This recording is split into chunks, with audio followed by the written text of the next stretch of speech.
Sign in. Alright, very good. Like lot slow. Is it? Yeah. 6:28. It does not calculate seconds, I think, the same that other clocks do, because I fix it about every third week we're off. Oh, really? So That's fine. it ticks a little slower, I think, than it's supposed to. It fits right in here then.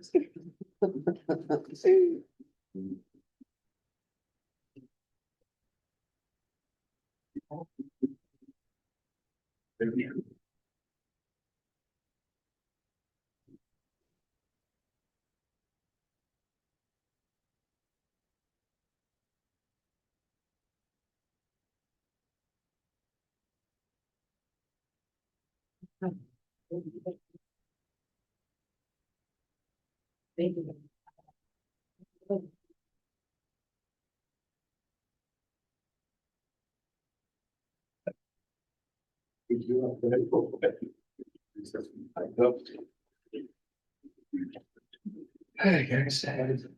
Hey, Paul. How's it going? Good, how are you? Yeah, race from St. Charles. We had a walkthrough for my daughter's weddings. Oh, fun. Did you find a place? I think last we spoke, you were looking at different venues. Are you for sure going somewhere? Stonehouse in St. Charles. Okay. Nice.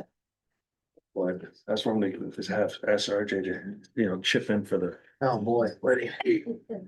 Definitely take your visa there. Yeah, I know. I wrote a couple checks today.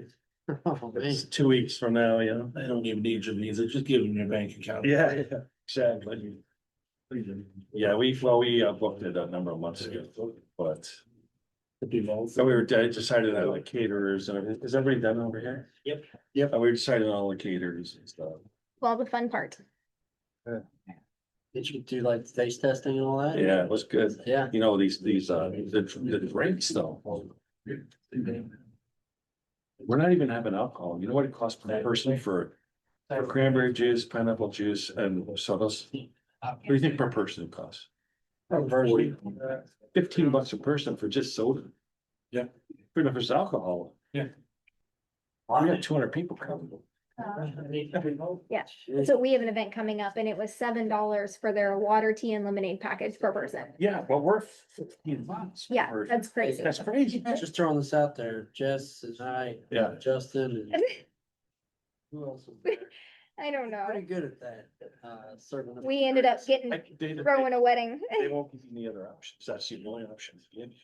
And I didn't figure that out until the end. So I'm an idiot. But what are you gonna do? It's just, I always say they're gonna get married once. We've had, now, this is our fourth we've had to pay for. So, Douche, I can't retire. They keep on working. Hey, you should probably open up Dr. Jazz so you can. Wow. Yeah. That was coming, yeah. Now, if I could get some cheap help, maybe RJ. Hey, I told you I'd work for free. I have 4 kids, they need jobs. Yeah, I got 3, they need jobs and. I'm gonna have to pretty soon if I can fuck spend this time money. Okay, I got a call to order, please. Lebanon City Council Committee meeting for March 16th. Roll call. I didn't put my list, I'm sorry. It looks like all we're missing is Amber Cornish.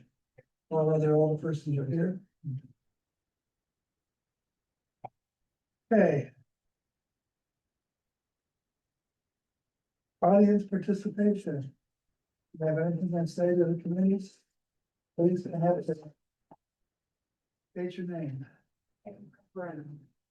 So I'm gonna talk about the lift station that's been going on forever and ever and still isn't complete, and then I'm just gonna make a few observations from last week. I rewatched the tape. So, my knowledge, Penny, you can tell me if I'm wrong on any of this. I can't hear anything back here, this is so loud. You can tell me if I'm wrong on anything, because I'm not sure I have all this 100%, but to the best of my knowledge. My incident happened July 6th. I think that's when Penny said she realized the issue was with the well, the depth. Sometime around there. Yeah. Even though well after that, we were told that we were waiting on Ameren. Anyway, so then I think the TWA came to do that presentation, maybe in August, maybe the next month. Not positive about that either. And then I guess finally, we got around voting on it, and now we're about 9 months in. Nothing's been done. I texted Penny tonight after. Well, actually, it seems like in the beginning, they were gonna try to lift the well out, and if it cracked, order a new one, but hopefully it wouldn't, but I think now we're just ordering a new one.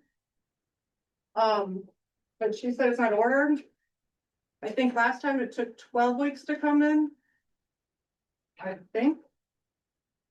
So like, who's the one that gets on this and gets us going? We're in spring, it's raining 3, 4, 5 inches all the time. Cost me thousands and thousands and thousands of dollars. Oh. I mean, understand my anger. We don't even talk about it hardly. I'm there every Monday. Nobody says too much.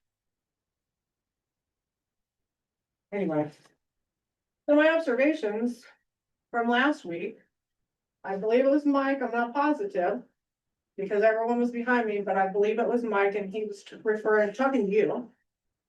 Talking about the infrastructure. And it was said, infrastructure repairs and all that stuff you're talking about cost millions and millions of dollars. The decisions you're talking about making would not even put a dent in saving money infrastructure wise. That's gonna come from tax dollars. Something the city never has been able to do is getting tax dollars coming in. So I don't wanna hear about infrastructure. I'm more than happy to do whatever we can do infrastructure wise. The reason it's not planned for is because we know there's no money for it. So your savings is not gonna do at least for the water and sewer department side, is not gonna make a dent. Okay. So that basically said, we're not gonna do anything. A little bit later, I said something, Penny, I couldn't hear everything you said on the repeat. I don't know if it was the furnace or what, but I couldn't. But you did say that you've done some smoke stuff before.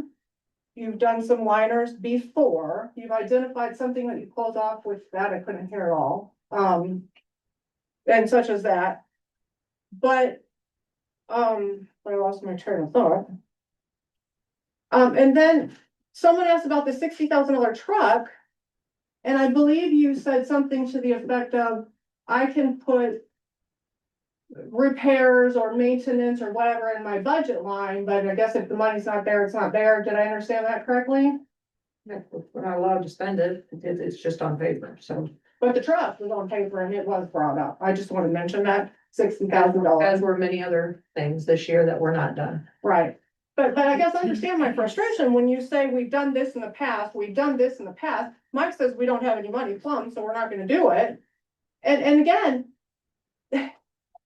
This is costs thousands and thousands of dollars for the residents, and the more it deteriorates, it's my house last year, it might be yours next year, might be yours next year, and y'all just be like, well, you can turn it into your insurance. We'll turn it into ours, knowing they're gonna deny it. It's just frustrating, and again, nobody even brings it up week after week after week after week. I understand my frustration. And lastly, I wanna say, I mean, if this wasn't salt in the wound, George, you said, talking about that truck again, 60,000 is a drop in the bucket. 60,000 would have paid for my damage. 60,000 would have bought a bigger pump that appeared after my damage that might have warded off all of that sewer in my basement.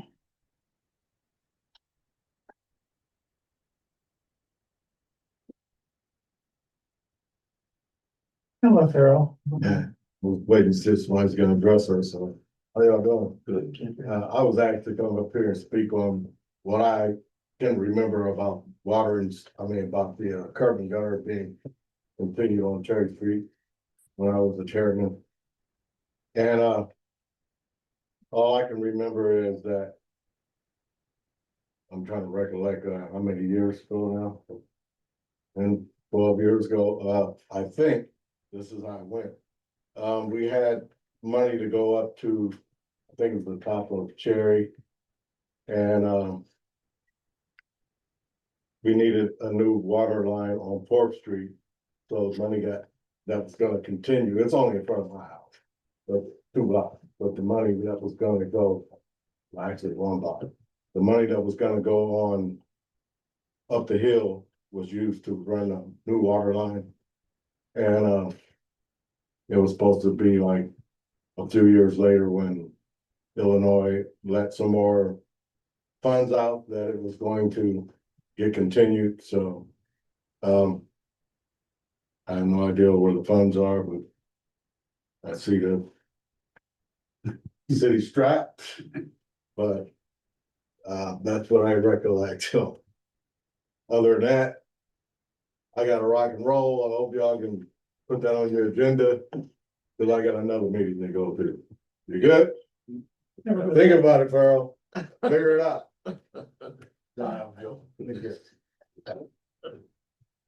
Mean to hit and run like that. Anybody else from the audience? Alderperson.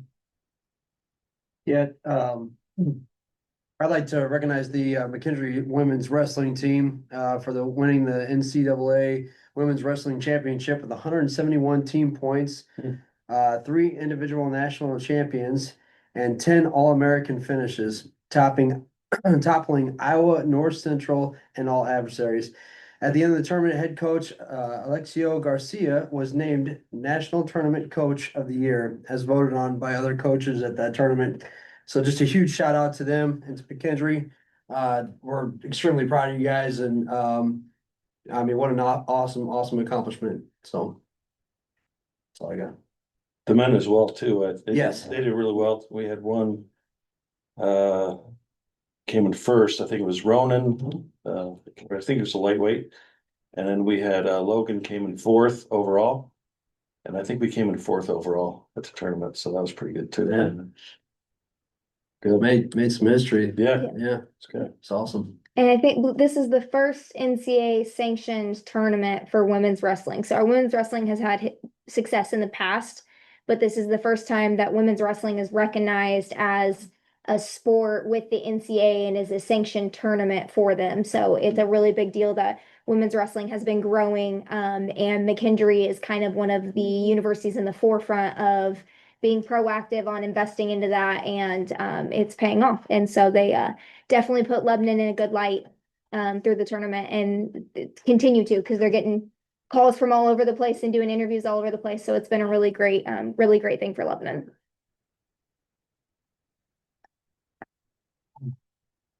Hey, I'll throw something in just to get it in. My name keeps getting kicked around and I'm blamed for a lot of things. But those that are here need to realize I am one voice and I'm often willing to speak out when others will not. And there are 8 members of this city council that make the decisions, not just George. I've been thrown under the bus for cemetery issues, which all I've said is say, follow the rules. And the rules are in writing and available to the world. That's all I said. In reality, follow the rules. And on that, and $26,000 is a drop in the bucket on a multi-million-dollar budget. The 60. But we're 60,000, but we're holding. We decided not to spend that money. Because we needed to save it, because we knew we had other deficits. And it wasn't me, it was a we.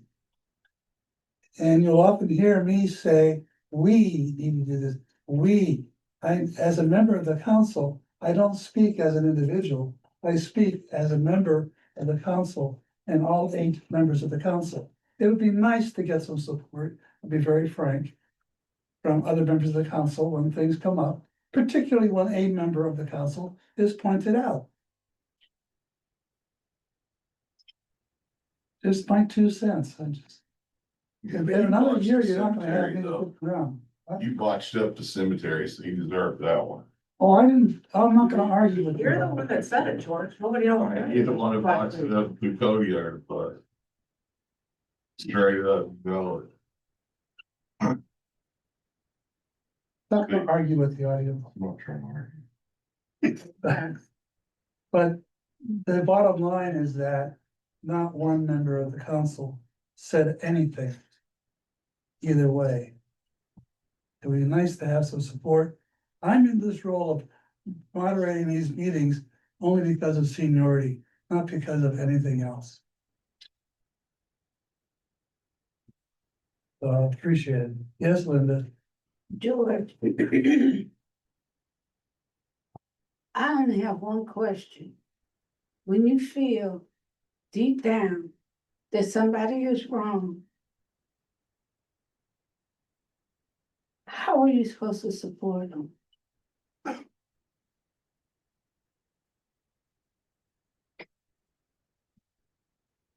Well, it's the support comes in other ways.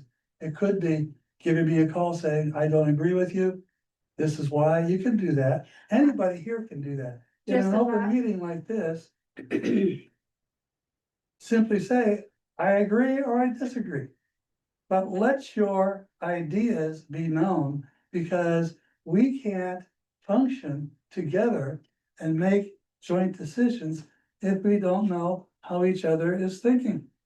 That's what we did. We let our decisions be known, and that seems to be a problem.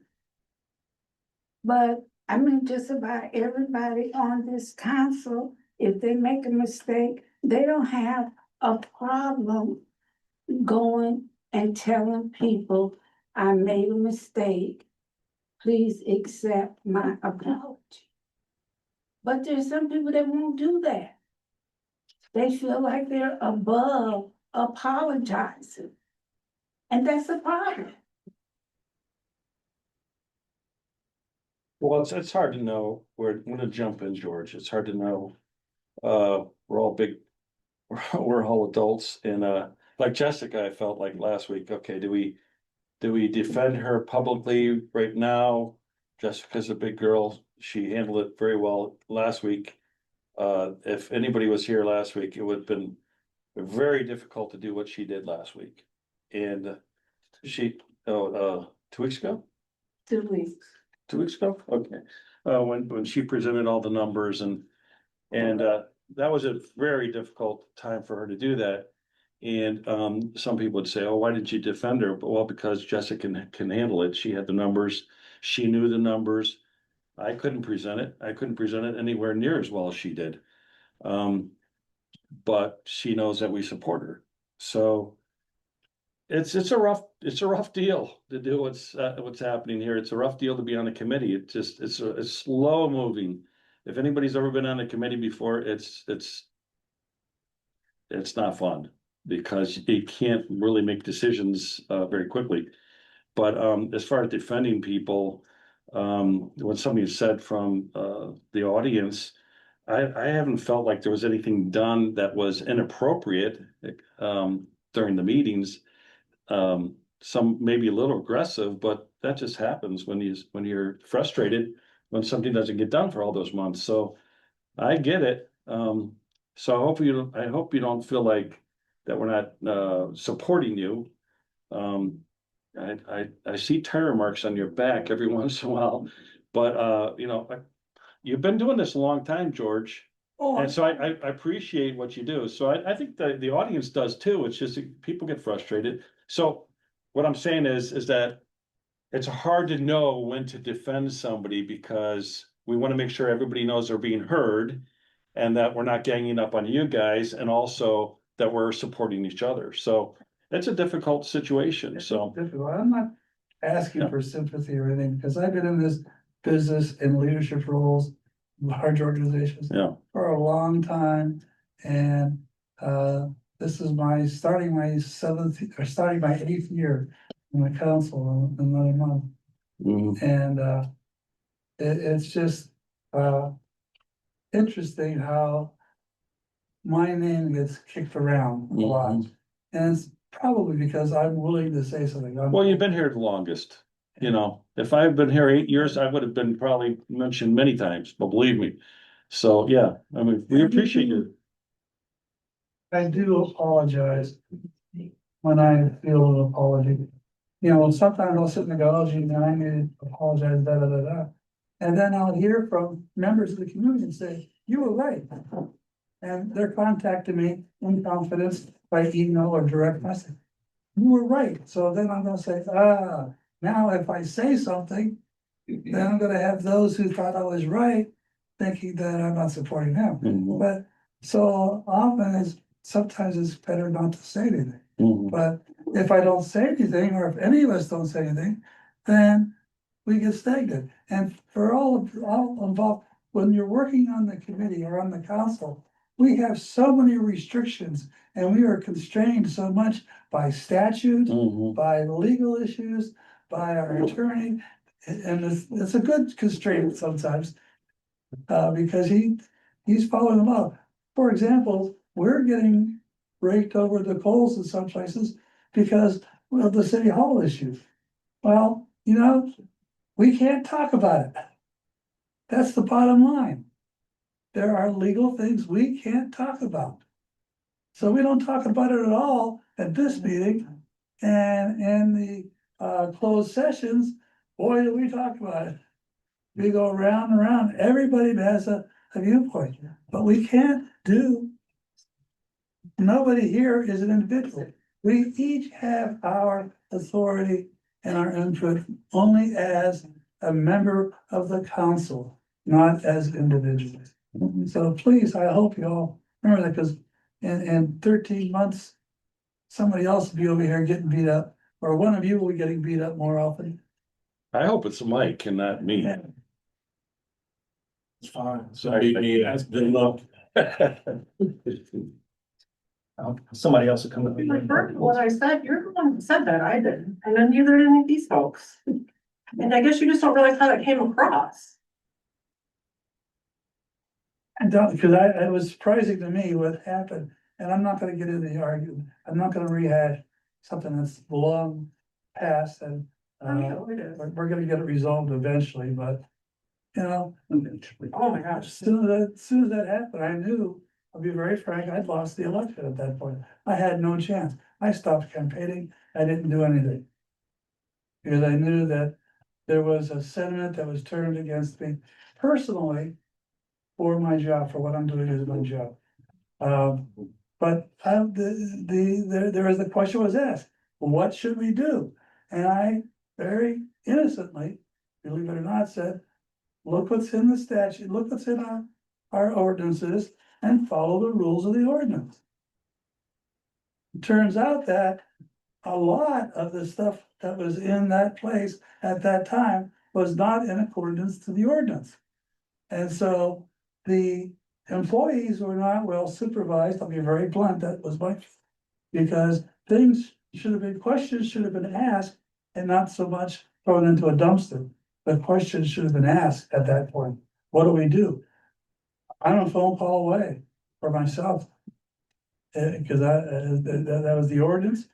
I'm a phone call away to ask a question about an ordinance, just to get some guidance.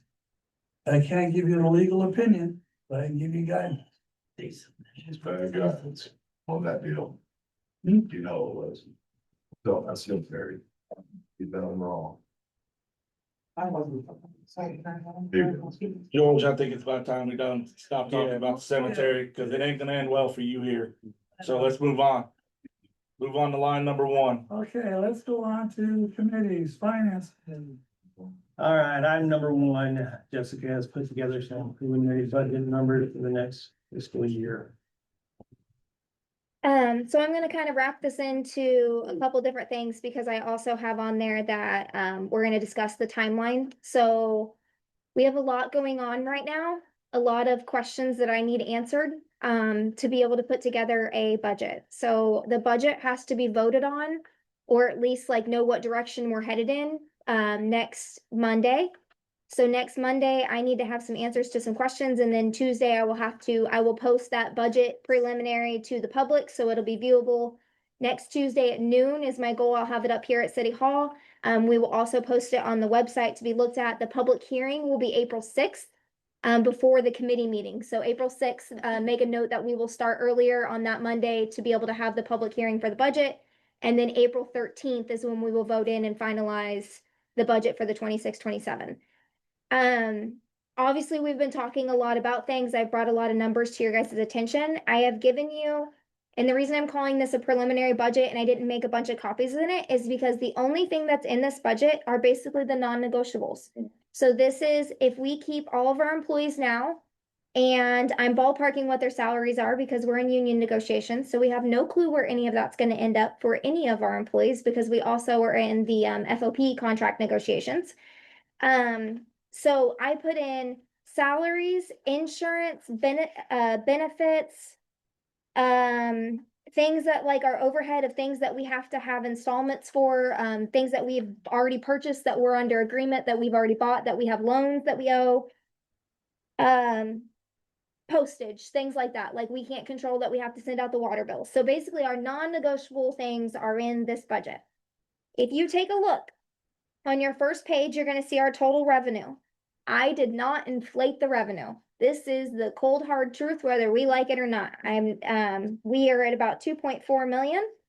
If you take the expenditures for our admin, which is the next page, our police department, which is the next 2 pages, the ambulance, then the page after that, our streets department, which is the page after that, and our cemetery, which all comes out of that general revenue, which includes our property taxes, our sales tax, our use tax, all of that. We are short $315,000.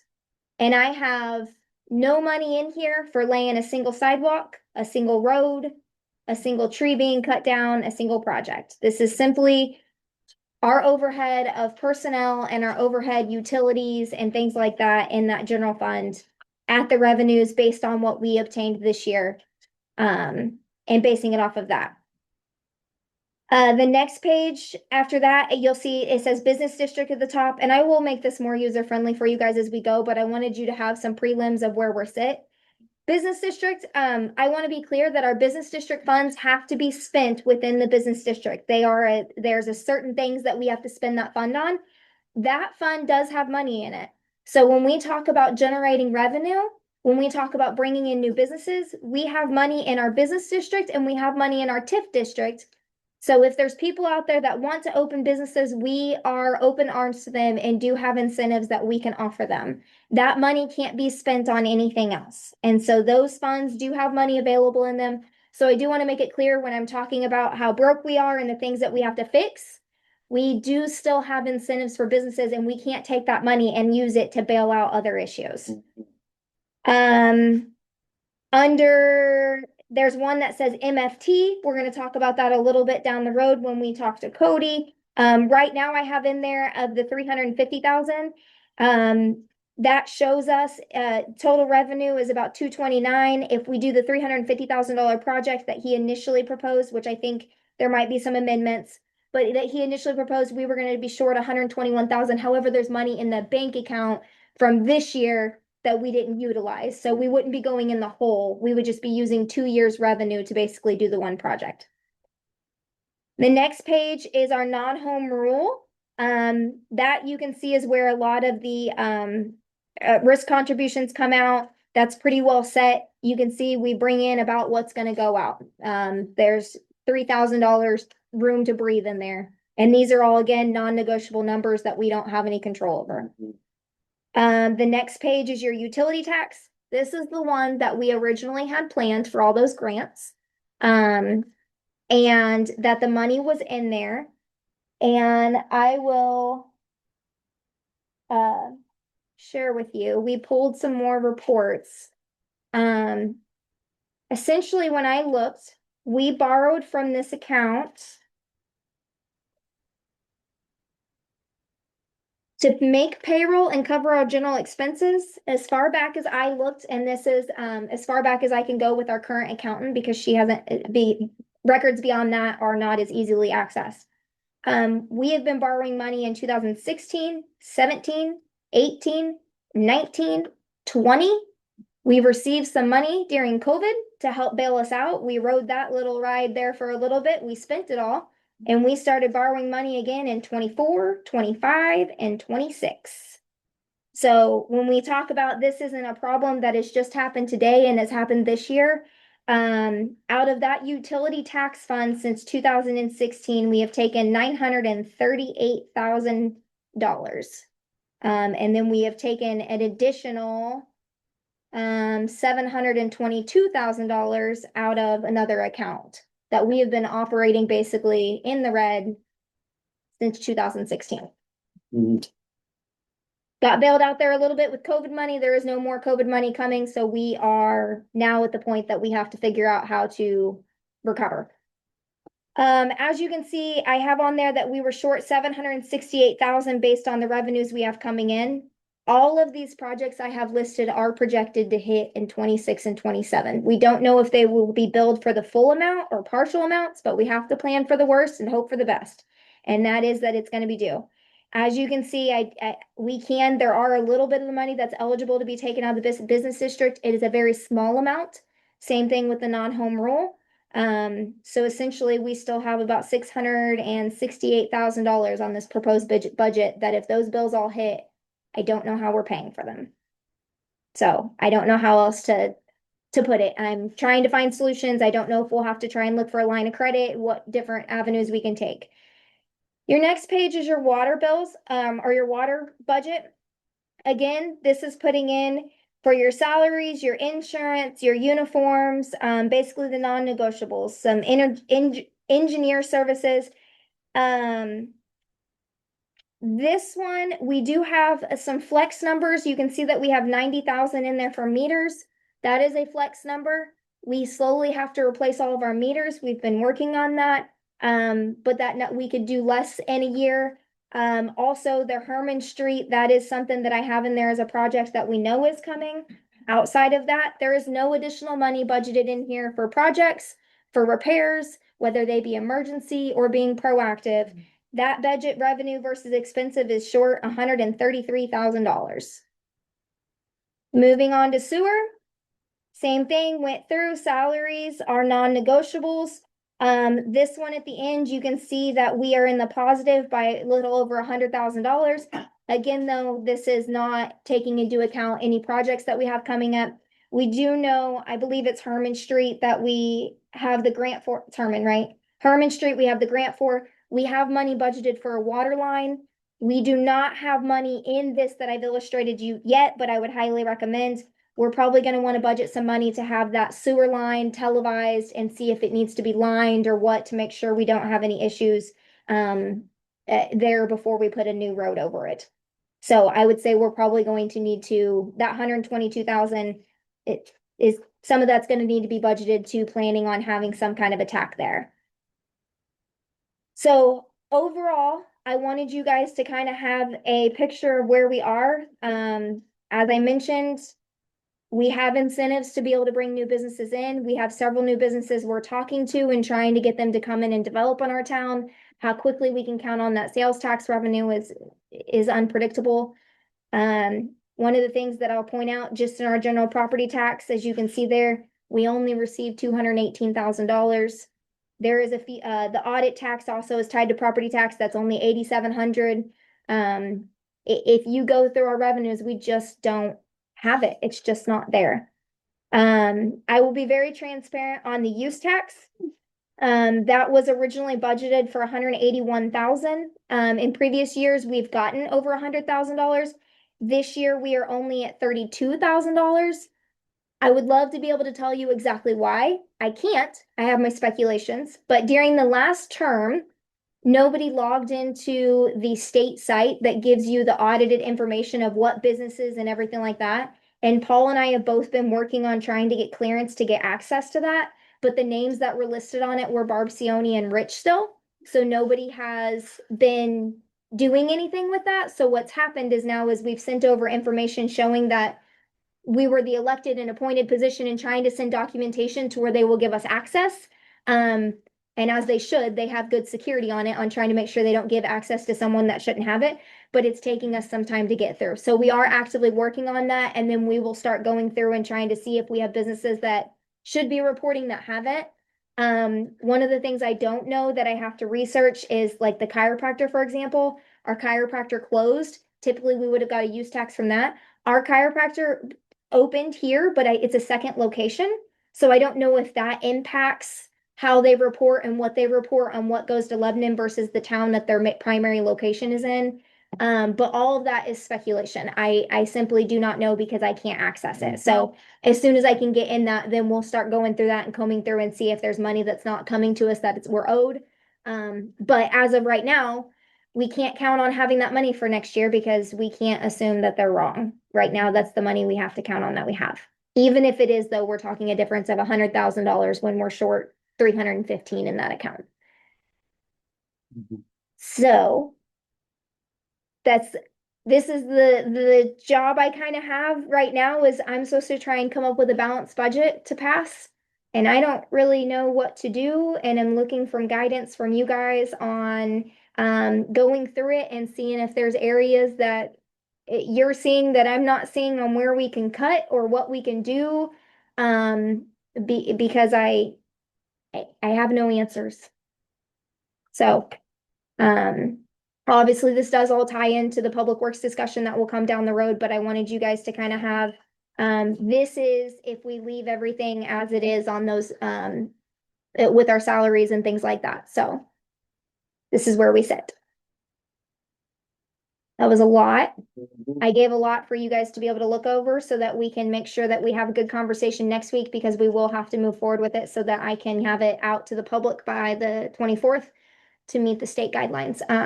So does anybody have any questions that I can answer right now? That's pretty black and white. What would be a good time to meet with you between now and when this has to happen? Meet with me afterwards. I'll talk to you. I'll pull up my work schedule and we can set up a time that we can sit down and kind of go through it. And I'm more than welcome to do that with anybody. I just have to schedule it around my work. So I get it. yeah. Thank you, Jessica, very thorough. We have not, in 7 years here, this has never happened. That's a preliminary budget. A preliminary budget that was explained and detailed. Written out. And this was good. This could have really may have helped us if we had had this. Yes. Yeah. And unfortunately, that's the position we're in. Like I said, I can look back to 2016 and see that this has been a consistent problem. I would love to be able to go back and fix it, but I don't. How many hours did this take to do? This? Yeah. Oh, Estimate. 35, 40? Yeah, I was gonna say easy. Yeah. I'm making less than $2 an hour. Yeah, I figured that. Yeah. All are. Yeah. Yeah. So, yeah, and the thing, just to kind of let you guys know, if you ask me a question and it takes me a little bit to get an answer, I don't actually have any access to any of this either. So I have to sit with an employee because our system doesn't allow me to pull these numbers. So I have to sit with an employee and have her, when she's trying to get her job done, I have to sit with her so she can search the number and pull up the history and then print it for me so then I can take it and plug it all in. Which is also why you guys don't have it in the format of what it goes out to the public in. It's because I created my own Excel sheet because she has to go in and type all the numbers on the form too, because I don't have access. So when I say that our systems are kind of broken, it's little things like that we don't operate in the most efficient way, but a new system costs a lot of money. And so for now we'll make do, and I'm really good at Excel. So we'll work from there. All right, thank you very much. Jessica also covered item 2, pretty much. Notice that draft budget will be available for review beginning March 24th until April 6th. Next item, discuss obtaining possible bids for mowing cemetery. We talked about this a little bit last week at that council meeting. So I'm not for sure if you guys wanted them right away after the public. I'm gonna give you a packet to go look at. It's not much on the numbers. There's 2 numbers that I have for you for operational costs. I won't be saying them out loud in the meeting as of right now, because we're gonna go out for a bid. I don't know if you want that out there for that. So you guys will have that tonight before you leave. I just didn't get it printed out. I was running behind. My apologies. Yeah. Well, that's been given to us in writing. It's the same as having being in a closed session. Because it's going off a bid, and we can't put our numbers out there. Before this comes in. Yeah, I think one of the things that Luke talked about is that we could put like a threshold if we wanted to send it out and see. Some of it's just a matter of, there's pros and cons to the whole conversation. I honestly, digging into the numbers and the conversations that I've had with Cody, I think it's gonna be a little bit of a little bit of a wash. You know, the pros to us doing it is that we're in control of it. So I know our guys, for example, when we know we have a funeral, they try and be intentional about making sure that it's in good condition for that funeral and things like that. Whereas when we had a lot of issues when we contracted it out that they weren't doing the job well enough and we were getting a lot of complaints. You know, I remember a lot of complaints about them not blowing off the headstones after they would weed eat, so then they're covered in grass clippings. We only have so much control dealing with a contract versus our internal people doing it. I also see the side though that then our guys are spending a lot of time in the cemetery cutting grass and not out in the streets. However, I don't know what streets we're working on because none of it's free. So it really is it's a give and a take. Like I said, at looking at the numbers, I can honestly argue both ways, I think. But once you guys get the numbers, if you want to look at it, like I said, he said that we could set that minimum, we can throw it out and see if somebody does get it cheap enough. You just got to ask what kind of quality that person's going to be if they do come in super cheap. I think at one time we had one that took like 4 days to actually from start to finish. And then by the time they were finished, it's growing up over here, or the weed eating was terrible. And so whereas you know, we can kind of have a little control over making sure our people are doing it right. Your pros and cons is the streets department has taken the time and do remember this. Our family members are out there too, so there's a little more carefulness with around the stones. I can't say that there was. I don't have anything but beforehand that says that the other mowing company was doing a terrible job or knocking anything over or anything, but you know, some accidents do happen. We're not perfect either, but for us mowing, if we have all hands on deck out mowing, we're looking at a good 12, 14 hours. So that's mowing 25 plus acres of grass. That does include the north side by the water tower. That is plotted cemetery, but there's nothing out there at this time. So we did 28 burials last year, so some of that overtime that's in that budget was on that. So we were out there a lot last year. And if you remember, it was very wet. It was very hard to get into mow at all. So we kind of struggled in the beginning there, but I think we kept up with it again, like Jessica was saying. You can bid it out, you can keep it in-house, it's up to you guys. 6 1/2 dozen for us. But if you bid it out, just remember now you have to find something else for 5 employees to do. And I don't think you're gonna keep 5 employees busy if you bid it out. That's just my opinion. The guys are gonna be here Monday through Friday. We're cutting grass anyways. We cut grass down by Casey's, we cut grass all in town. Believe it or not, we try to keep a lot of the spots coming into town looking nice as well. We have community garden over by Cherry that we keep cut as well. And we'll be adding Belleville Street to our list as well too. So hopefully we can keep that maintained and nice. The city's goal on that is to make sure when people are coming into town, the grass is presentable. I personally, when I travel, if I see the grass is tall where a town is, I probably won't stop to get gas or whatever, just because if you can't do the simple things, you're probably not up to par on some other things. Just my opinion on it. Again, that's just my personal opinion, but I think when people come to town, the grass is manicured, it looks great. People are more willing to stop. 18,000 cars a day on and forward, and we're gonna try and catch at least 8. Thanks, Cody. Did you get permission now from the county to mow on Belleville Street down to 50? Did they interrupt you? Charles, So it's. Oh, I'm sorry. It's out there. I raised my hand. So I have to get back with Charlie. IDOT either has or hasn't released it. I haven't got the official email that the annexation is done, but that doesn't mean that it didn't show up here somewhere. It just hasn't been passed along yet. So it would be all the way to 50, correct? Oh, thank you. Just for informational sake, I would like to know how often did you take care of the cemetery? I just heard the other yards and the other places that you were mowing. Yep, so normally Is it done on a weekly basis? Yes, sir. 2 week? Yep, every week. We mow every week, we weed eat every week. That's why we used a growth inhibitor to help with weed eating. That also helped with keeping the headstones clean because we weren't weeding every week. If we were to weed eat every week, we would probably need all hands on deck from it. I'd probably argue all departments. I don't think the police department want to be out there weeding, but maybe, I don't know. When you say all hands on deck, all five All five, employees, yes, sir. and that's all of them that particular day? Yes, we have an in-house rule. That's not a written down rule, but if one of us is weeding, we're all weeding, we embrace it together. So if we're all tired of it, we're all tired of it together. We just get at it. When the weather's not cooperating, right, so spray sometimes doesn't work because it's diluting the product. And there are sometimes we do have to weed, and when we're out there, we do it by section. We have what's called front, middle, back.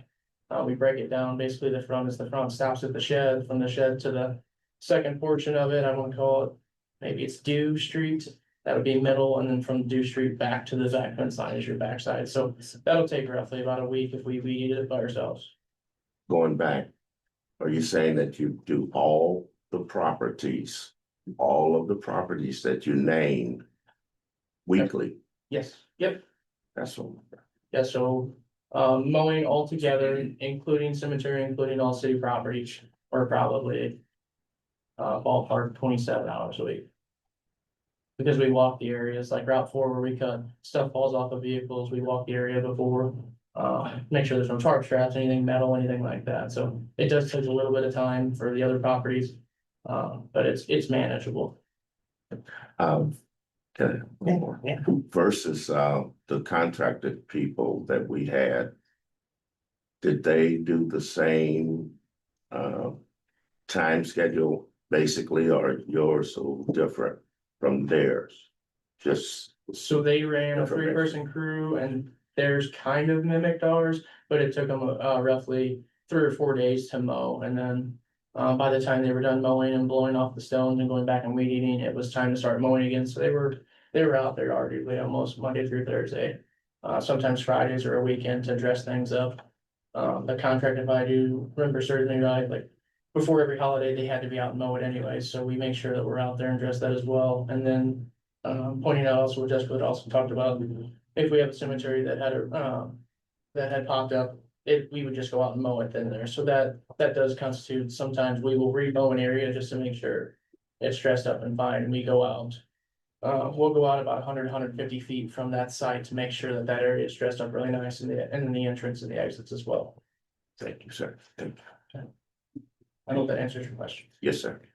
I believe when we looked at the numbers today, correct me if this is wrong, but it was mowing once a week for 2 weeks in March is usually when it started, and then every week until about August, and then 2 weeks in August. So it was a bid for one mowing a week through all of that. And that from March, yep, from March to August, and that's about what they end up having to do, I believe, as well as we drove past it today. It's probably gonna be soon before it starts needing it, because there's little weeds and stuff popping up, so. Depending on the weather too, if we have a dry summer, they're usually done by September. If we have a wet summer, there'll be a couple mowings in October. I think we usually went over 3 mowings on the contract. All right, and last item, discuss, well, this is something we talked about a little bit at the council meeting last week. I think it's something we just have to talk about again here, so we can get it voted on next week. Discuss motor and fuel tax projects for Lantern Lane in Roger Drive from McKendree Park to College Road. There's just a couple small spots where you think you can get the most value for your money. Yeah, and we did an evaluation of it today. We went down and looked at the area over there. We're still adamant about the Lantern Lane, getting an overlayment, and the culvert that is well deserved and needed. Jessica and I and a couple of guys went down there today to look at, to kind of show the area, what's going on, what we need. So what I would propose, and we talked about, is the motor fuel money can be used as long as you follow IDOT guidelines. Sometimes the prompts a little more work to be done or a little less work, but we still have to follow with that money because it's state money. So there's regulations that we have to follow to use that. With that being said, if we could hold off on the overlayment part from Roger, from McKendree Park down to College, but still do Lantern at the end, put the culvert in, make it nice, and dress over Lantern Lane as well. So we're still fixing an area that is in pretty good need of work, but not using all of the money in the motor fuel account. That would possibly help us later on down the road It depends on, again, the language on some of it, but we might be able to use some of that for 27 to offset. Or any of the other projects that are coming up. I can't guarantee that, but it would be easier to have money in the bank than expenditure of all the money that's in that MFT account. So there are possibilities to use that for other options. That doesn't help a little bit, because in order for us to be able to come to a consensus to make a recommendation, you would need the specifics right now. So, So this is just going to the engineering and asking them what to draw up, so you're not gonna have specifics until you tell me what you wanna do. So if that's what you're getting at. yeah, what are the projects, the specific projects? Because I know you're saying we need to do an overlayment on Lantern Lane, and I agree with that. I've driven by there a lot, see it. And, but other things are gonna be dependent upon funding and other factors, right? Other things as in general. Yeah, General what, fund. what are we looking at? Why, what is it that we have to come to a consensus on tonight to make a recommendation? Otherwise, we won't be making a recommendation and it will be by motion next week. The consensus that I would like for you guys to make tonight would be is to move forward with the scope of Lantern Lane being overlaid, milled down and overlaid. Any curb and gutter, if there's any issues fixed, as that's normally what we do, and adding a culvert at the end of Lantern Lane at Roger Drive to allow people to drive in their homes without losing a front bumper or a track truck getting stuck or the pond that is accumulating at the end of the road. So my recommendation would be is narrowing the scope of the project down from a possible 300,000 down to maybe 100,000. So that we still have MFT monies to possibly use other places to ease the general fund bleeding. Right, Does that make sense? it does. So is that what you want us to recommend on Monday?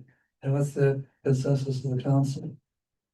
I say what he just said without having to say the whole damn thing again. I agree. All right, that wraps up finance. Cody, can you put that in writing so that we have it as a written recommendation for next Monday? And I can say we have a recommendation. Okay, thank you. I appreciate it. Okay, water and sewer. Let's discuss, recommend the GIS map, 1 to 3 year contracts. A year 2 and 3 would be locked in with no increase. I'm gonna let Penny's got all the ins and outs on this. I'm not very well rounded on, so and if you don't mind going over that, if you could please. Yeah, so we have had contract with TWM for some years to I think since 2014, actually.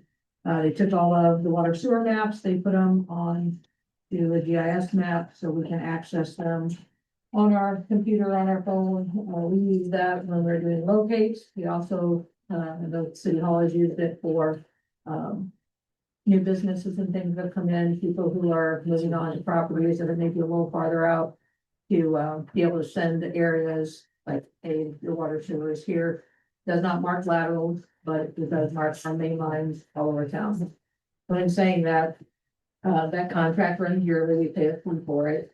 They've kept that fee the same for the last several years. It's been $3,500 a year for a number of years. And we're supposed to go to 5,000 last year. I held them off, said, yeah, we're probably not gonna do that, $5,000. So they kept it at 3,500 last year with the intent of, again, bringing it back this year with the $5,000 fee for the year. So that is what's being proposed. I can read the letter if you'd like from them about how that started. Started with in 2014, the cost was $6,000 for 3 years, and that was covering the cost of creating the system as well as hosting and upgrades. 2018 to 2020, we're held at 3,000 with a slight increase of 3,500 in 2021. And since then, the price has remained at 3,500. So they put together a 1-year contract. They said last year it was supposed to go, they held that for us at the 3,500. And Now they're proposing a one-year contract for 5,000. If we want to have a longer contract, they would hold that 5,000 price without any raises for whatever, 1 to 3 years. It's an important tool for us. I'd like to see us keep the GIS. Anybody have any questions about I it? was just gonna ask you how often you use it, but I think you answered that. Guys who locate use it pretty much every day when they go out. They have it on their phone, they can access it, I can access it. Ladies here can, Cody also can use it. There's storm sewer on there, there's not as much storm sewer on there as there is water and sewer because those have been added. Kind of as they've been given to them to add, them being TWM, so we have to obviously give them the upgrades, like we have put in a water or sewer line, do an upgrade to the system, and it's with TWM, they automatically load that into the system. But if it's with a different engineer, then we would have to provide those documents to them to upload, but that is part of the fee that we pay for years. Yeah. I got one more thing on this. Ordinarily, I wouldn't bring it up, but we have had a little trouble with attention to detail with these people. If you look at page 3, Right. they've got the contract made out to Caseyville Township. Maybe we factor that That in. happened before, but we need to make sure that, if we bring this forward next week for approval, that page 3 of 7 is corrected. To the city of Lebanon. Or just have Caseyville pay for everything. That's a better idea.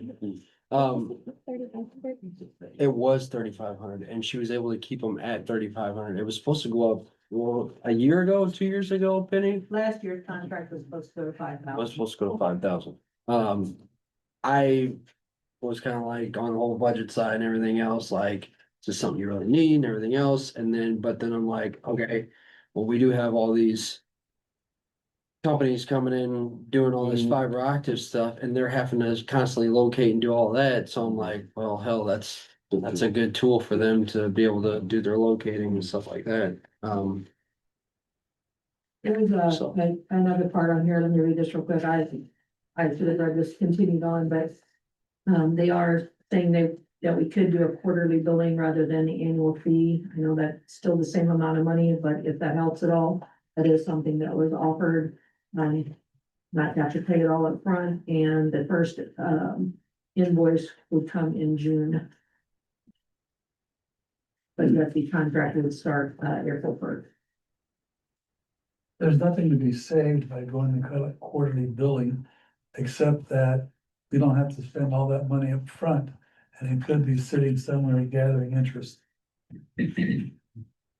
So if we're gonna recognize, my suggestion is go quarterly billing. I see consensus for that. Yep.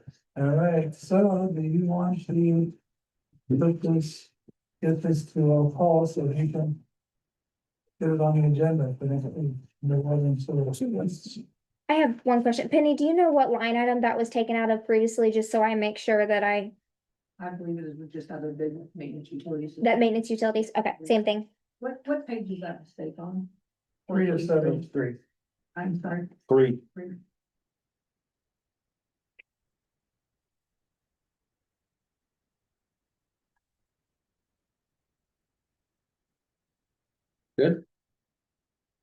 Okay. What Yeah. about the other one now? Okay, discuss recommend TWM contract for engineer Herman Street water line replacement. I thought we had already gone over that, but Penny, if you would on that one as well, Sure, I did ask for approval for TWM to do that, contract, back a couple of weeks ago, and it was approved. Reasonably recommended them, even with all the issues that have gone on it, because they will also be doing the street project. So therefore, everybody, the engineers, could all be working together to make it a cohesive project. Saying that they would then have a contract with them that is required as part of the well, usually part of any job, but that is, something that has to be, we have to have an engineer to engineer this through, IGD. This is the grant that we received, $400,000 down on Home Street. So we need, a contract with them to do the engineering work. That contract should have been in your packet. I also sent that to Luke, to review, to make sure there wasn't anything that he saw that was an issue. He had a little bit of an issue with some language that was, on.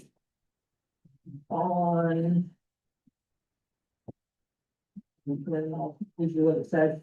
Basically, a little bit more explanation on the costs that were in the contract and costs that were extras. Like it's a little bit confusing as you're reading, under appendix 1 and scope of services under article 2. If you're looking at that part, I can read you what was changed. As this was not changed until this morning, or this went out to Luke Friday afternoon, and so it says, we agreed to provide the following specific professional services for the purpose of this and project. You agree with us that these services, as listed, will be considered our basic scope of services. The estimated fee in section 202 of the agreement, $25,000, is to provide the various services marked as included in the table below. Additional services marked as not included or otherwise unidentified in the table below may be requested by the owner and will be billed at TWM's current hourly rate. Estimated fees for some of these services can be found in section 203 of this agreement. So if you look back at that section 203, there are a number of things that have some pretty big costs there, one of which is construction observation. As a general rule, on projects, we have done our own construction observation. There's a little bit of a gray area here because it's IGD. So we have to make sure that we have documentation for them, pictures for them. So I think we will still be able to take that part out. So saying we just go with the 25,000 for these services. I did go over them with TWM, pick the things that I thought we would need, the things that we could rule out, we did, and those are the things that are listed as an hourly basis. So trying to keep it to a minimum, but yet if we do need some of those services, one of the things on there is in the additional services that we will want is a as-built drawings. And so that will be an addition for that to that 25, but I think everything else in there, Luke was fine with. I did send it back to him today with the changes, and I did not hear back from him about any other changes that we needed. Okay, provided those changes are made and come to us before Monday, this can go on as recommended. That'll be, Yes. And that that 25,000 is included in the numbers that you guys got in the preliminary thing. I already had that in there. So when you go looking for that, it's under engineering underwater. Can you take care of that with Paul? Yes, I'll just change out the one page and send it back. Okay, that way he knows and he can told that it's recommended. Thank you, Penny. You need to. Anything else for water sewer? No, that's it. Okay, personnel, Nothing for person. health, safety, No, nothing, nothing. all right. Unfinished business. Discussion of restructuring, binding water sewer department, street selling department, including possible binding two departments into a single public works department. And I believe we have a handout that somebody put together, who's gonna walk us through it. I gave you guys a handout that's basically just the same information of kind of pulling some of the other towns. I know we well, I guess I shouldn't know, but I know I've received a lot of questions in the last week as to comparable towns on square footage, or not square footage, on population size and things like that. So this is a handout that kind of shows nearby municipalities. So it gives Freeburg has a population of 4,400, has a public works department. They have 5 to 7 employees. Caseyville has 4,200. Public Works with 4 to 6 employees, Millstat, 4,000, Public Works, 4 to 6 employees, Smithton, 3,800, Public Works with 3 to 5 employees. So it just kind of gives an overall, kind of a quick shot here. This is something that I was gonna give to Paul to be able to put out on the website for next week as well, with the agenda. Kind of just hit some of the things that we've been talking about with the Public Works Department on how it betters the coordination of projects from start to finish with them all kind of working cohesively as one team. Lowering administration costs by possibly having one director, shared equipment in inventory. We've talked about that as well. Don't have to have as many different things and everything shared. It also helps with grant management. As we apply for grants and things like that, it is one person that's a coordinator for that grant, that then is overseeing from the road to the water line under its sewer line, everything and everything is entailed into it. So just kind of put together a quick overview there, of some information that was gathered from area municipalities so that you guys can have that. But other than that, I didn't really have anything else to present. I felt like Monday, we talked a lot about numbers, talked about more about numbers today. Felt like there was a lot of dialogue with the audience, but I didn't really feel like you guys got a great time to dialogue with each other. And the biggest thing is, as I mentioned with the budget, I just kind of need to know,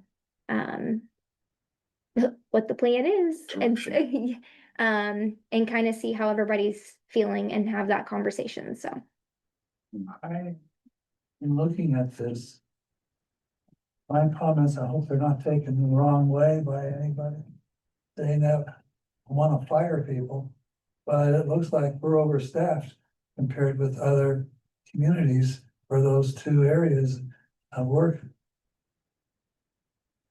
Now, the other thing that's not there is what the footprint of the communities are. And I would say we're all probably about the same footprint. So that will be an item for discussion, my guess. If we went this route, how much were we saving? About 300 some K? if you guys go off the numbers, Ballpark, I know. yeah, sorry, let me pull. I remember it was 300 something. The sheet I gave you guys last week was if we could get our payroll and benefits to 614,000, which is the number that was 170, almost 177,000 more than Trenton and 47,000 more than New Baden. That saves us 171,000 from the general account, 141,000 from water and sewer, and a total of 312,000. And those are round numbers, so I can give you. And all of this is generalities because it would all depend on exactly who we hired and what their qualifications were and exactly where their pay would end up. So The largest area of expenditure for most communities is personnel. Just like schools, personnel is the area where expenses can be contained by personnel, so this may not be good news for you people if we do this. We're broke as hell, plain and simple. We can't keep doing the same shit keep doing. End of story, whether you like it or not. Come see me, talk to me after, that's fine. You can talk to me right now. We just can't keep doing the same shit. No, I agree with that. Go ahead. Have we considered cutting some of the fat out as far as other avenues, such as that thing right there, are, we found 3 areas are just working within a time frame of 8 hours versus overtime all the time. Unless outside of emergencies, it's an emergency situation, how much could we save with that? There's another area that I had jotted down for consideration. The tech person that shows up every Tuesday. How much would we save in those 3 areas if we would just look into that before we start messing with personnel? Well, we're not gonna save anywhere near that amount. The owl, which is paid for, the technology behind it is only a few $100. and you're very blunt. And I think there are a lot of people in the community that observe it or download it and look at it. And we've actually become a more open council as a result. So I would not recommend, my vote would be against touching that. And I don't know where else we have fat in our budget. Well, on last week, Miss Jessica gave an analogy of a personal, a budget. Everybody might have been listening, and she went down the lines, and I agreed with her 100% on that analogy. Because you have to cut certain things out, and you start with what maybe, maybe we stop going out to eat as many times. You know, I say, okay, that's not a big deal, but it adds up.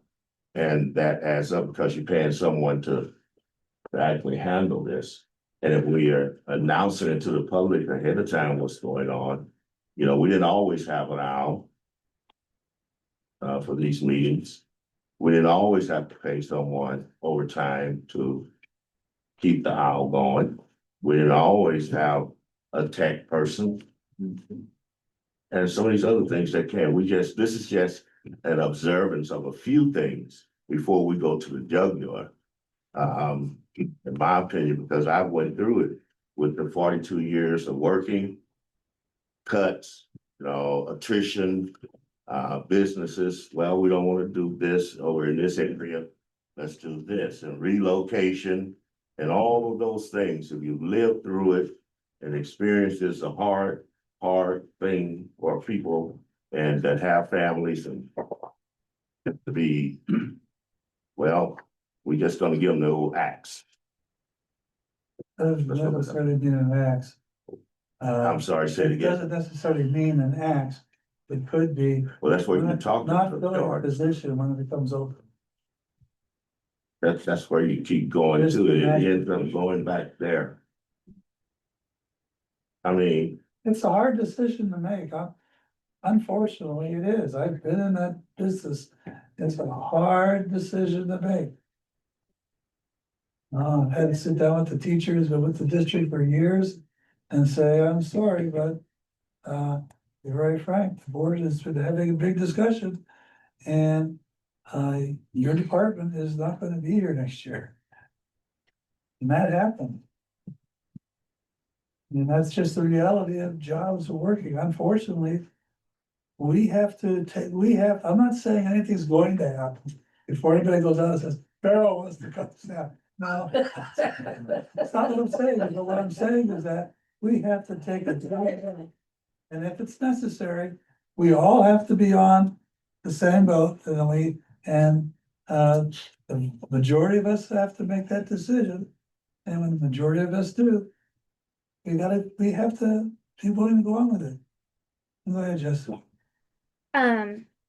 So one of the reasons that I did this preliminary budget for you tonight is because of exactly those concerns. So in this, when I have plugged in the numbers, I have the only overtime I believe is very minimal. And I said that we would still have some overtime for the streets and for water and sewer, because like you said, we are gonna have those emergency water repairs that happen after hours. Snow comes, and so we're plowing through the night. Like, you're gonna have some overtime. You can't avoid it completely, I don't think. But I still didn't budget much. I think it's 4,000 under streets and alleys. Even water, sewer, there's a little bit of overtime. But this budget that I gave you guys tonight, that we're short the 315,000 in the general and the 122 or whatever it is, or 133 in water, that's not including any money for us to do anything. So this is our insurance, our health insurance, for example, went up, I believe it's 16.4% is what our health insurance went up for our employees this year. So over 16%. At IMRF goes up a little bit every year. So all of those other things go up every year. And so this is only including those items. And so postage has gotten expensive. So yes, I would like to say that we can go out and let's try and encourage our residents to do paperless billing, and that's going to save us. Our total bill of postage for the month is $800 though. So if we get, you know, half the people to do that, we're still not talking about a huge amount of money, but it would help. Is it And- bulk hosting? Yeah, yeah, they do it all. It's bulk through like a machine, I believe is how they do it, but. I mean, a rate, what I'm talking about. Yes, yes, Okay. I believe that's how they do it. They have a discounted thing on that. So, and then you know, our office supplies are already minimal. I don't know if you guys realize this, but we cut our janitorial staff when we moved from the old city hall. Our employees are now cleaning. I don't know if you guys realize that, but so we've cut a couple $1,000s that we are no longer paying somebody to come and clean. Our employees are the ones that are cleaning the floors and doing that. You know, we're buying the bare minimum, it's that they can. So I don't really know, that's what I've spent a lot of time going through it, and I don't really know where to trim any more fat. And that's what this definitely wasn't my first step, I promise you that. And that's what I would say after about 6 weeks of taking this job, I started realizing how bad we were. And so my first step was, okay, let's do the banking stuff so we can at least be earning the highest interest we can, starting as quick as possible, and then dig into it. And that's kind of why all of this has trickled into it, is because I have spent a lot of time on, I don't know where to trim it. And I think if you talk to the supervisors, and they're all coming to us with projects that we can't afford to do. We all know we need to do them, but I don't know where to cut money from that's really gonna end up helping. And I mean, I do know we've talked about shopping our cell phone bill, so that'll be great if we can lower that a little bit. But so I don't want you to think we're dismissing the little things either, because that's No, happening. I know you're doing Yeah. a valuable job, but my concern always for people, especially those that are working, coming from the labor force myself and watching over the years, homes and people suffering. Because of decisions, sometimes made in haste, sometimes accurately made. I think it's a hard decision. Yeah. However, like the insurance, could we have shopped for a different insurance? There's other things that are there available before we get down to this making that last decision. Yeah, I agree. And I will tell you, as far as like the health insurance goes, I asked that question of kind of shopping it around and things like that. It's kind of it's a catch-22 at the same time too, though, because I know that because some of our staff do feel like the pay is lower than what it is in other communities and things like that. I know our benefits is one of the reasons that people do work here, and our health insurance is, when I did talk to a lot of the employees, our health insurance is one of the things that they were like, if you change that, like, then I'm definitely gonna have to look elsewhere. So I do think it's definitely something that can be looked at. But I do think that it's one of the things that the employees do take a lot of pride in and have a great value in. Just one last thing, I'll be done. Yep. You know, we went from Aetna on my job to Blue Cross Blue Shield. Businesses does this all the time without cutting the benefit, but getting a better deal at other insurance rates. And that's what I'm saying. Yeah. And asking, have we considered, even with that, going to another? I don't mean to take away from the benefits. Yeah.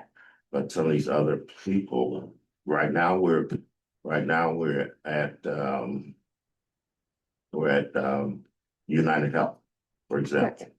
And I'm just saying, I've considered looking at that without them losing their benefits and health thing. Yep, it's definitely something that I believe that we're in a contract period now with them. I believe, I don't know if it starts May 1 or not. I would have to look at it. I just know that I received the notice that we were going up 16%. I don't know exactly who handles the shopping of that, but it's something that we can absolutely look and shop around on. That's across the board, though, insurances, that's just the way it is. The situation, Yes, me, but what's that? What's that? I said all these insurance companies stink up to a certain Yeah. point. I mean, this is tough business because, I mean, I know most of the people that work here. I mean, I've known Tom and Mike and Penny and now Cody for a little bit. This is the most difficult decision that the city has had to make in who knows how long. And it's been a disservice to a lot of you guys that have been here a long time, because since 2016, this has been going on, and really, there's been 9 years of you guys thinking that you've had a really stable situation, and it really hasn't been stable for 9 years, and nobody lets you know that. And so now we're at a point where it's like, I remember at one point in my business, I wasn't making enough money in the business, and I was gonna have to cut healthcare. And I cut my healthcare before I cut my employees' healthcare. And I did it. I was healthy, so I figured I could do it. They didn't even know it. And I had a lot of people last week said, okay, what about the police department? What about this? What about that? Yeah, there's gotta be cuts everywhere. There's gotta be there's not a lot of fat, but there's gotta be cuts some other where, like the police department's down, I think, 2 officers right now. And That's our highest, well, I Yeah. just was looking through that, that's Yeah. our highest expense. I mean, they're at 1.5. yeah, Yeah. so we're looking at all avenues, right? And this overtime, yeah, it's a bad situation because overtime obviously costs a lot of money. But the fact of the matter is, we can't cut enough to get to that $300,000. We just can't do that. We have to do something. If not, the whole boat it sinks. So it's leaking. We got to fix the leak, but we can only fix the leak by doing some big things. And in my opinion, and I could be wrong because I still want to talk to you guys in the water department a little bit more. But in my opinion, it makes sense to put everything together. I just think it's way more efficient. And I know it's gonna hurt because nobody's used to this. And some people might lose their job. And those that have been there for a long time, and you're getting close to retirement, maybe you'll retire. But some of those you're not close to retirement, this sucks. But something's got to be done. We can't keep on doing this. Yeah. We can't bring back COVID. We don't want to bring back COVID to get the money, right? So we're at a good place. We're all breathing. We all survived COVID.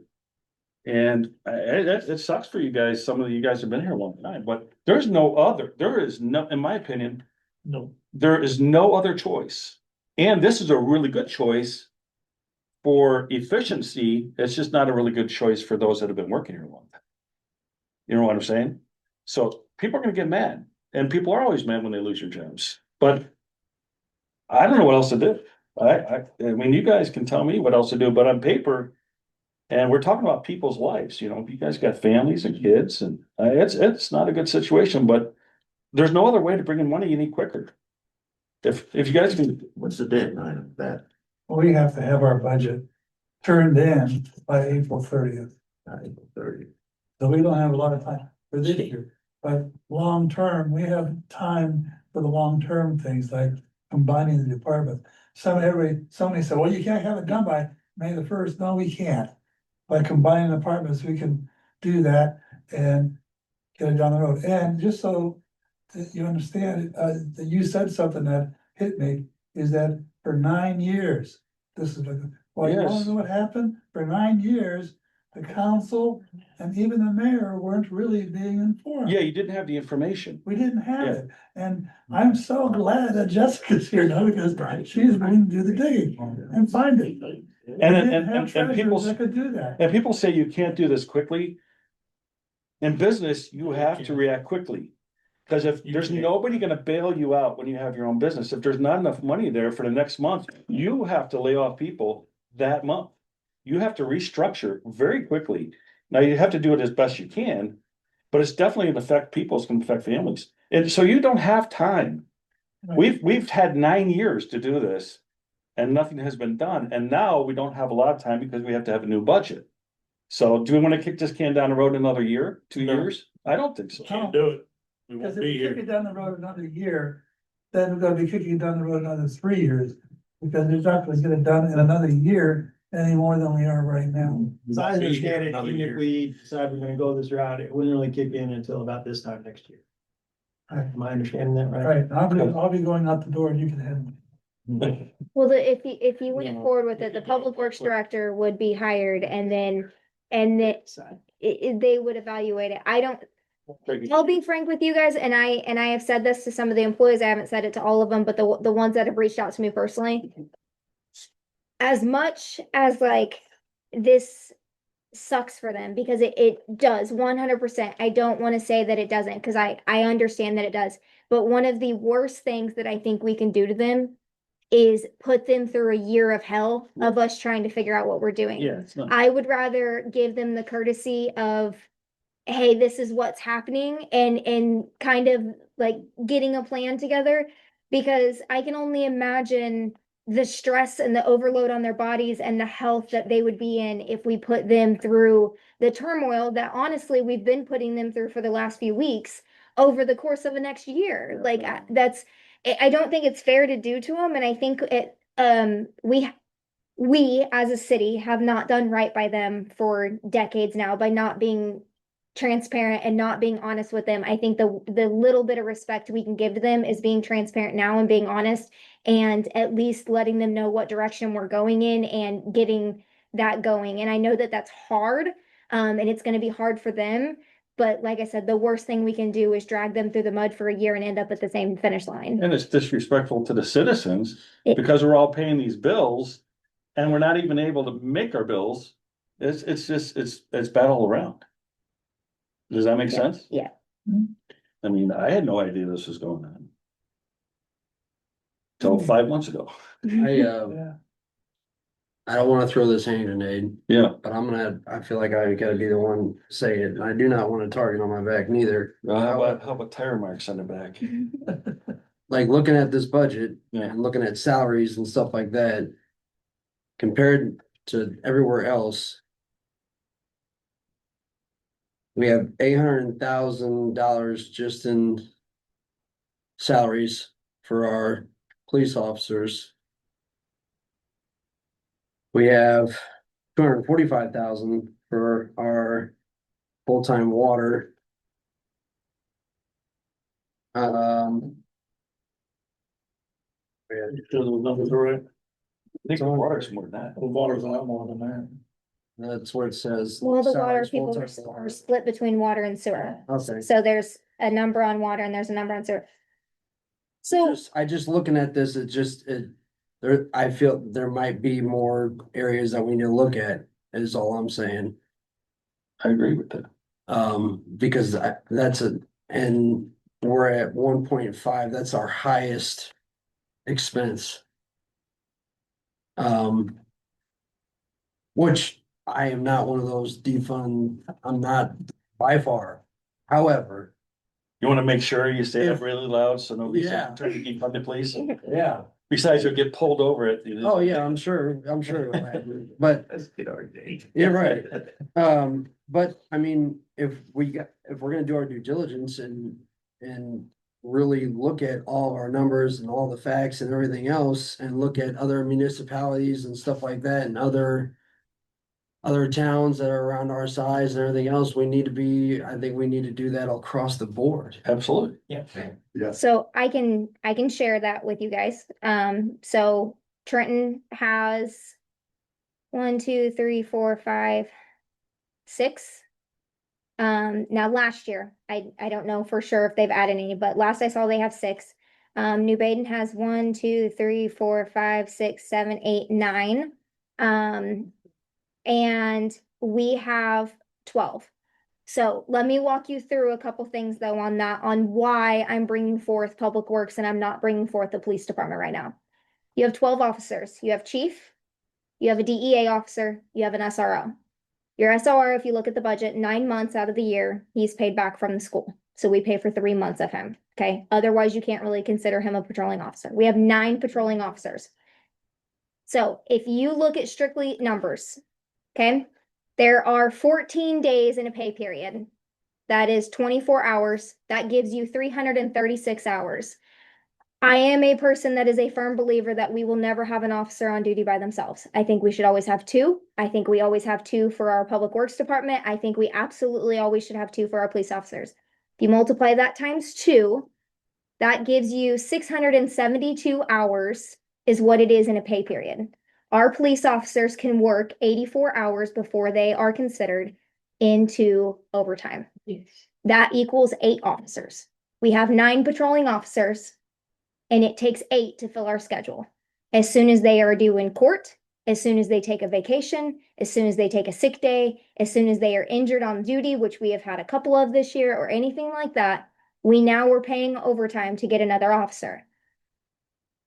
We have had this year, we have had several injuries and things like that have happened. And so I know if you look at our budget and things on where overtime is and things, some of that you're not going to be able to avoid. But when I do look at the straight across the board numbers and what we can do today, you have 9 officers and we have to have 8 to fill our schedule, because one thing that's very different on why I personally don't feel like you can compare apples to apples on that is that if a police officer calls off on duty, somebody's still got to show up.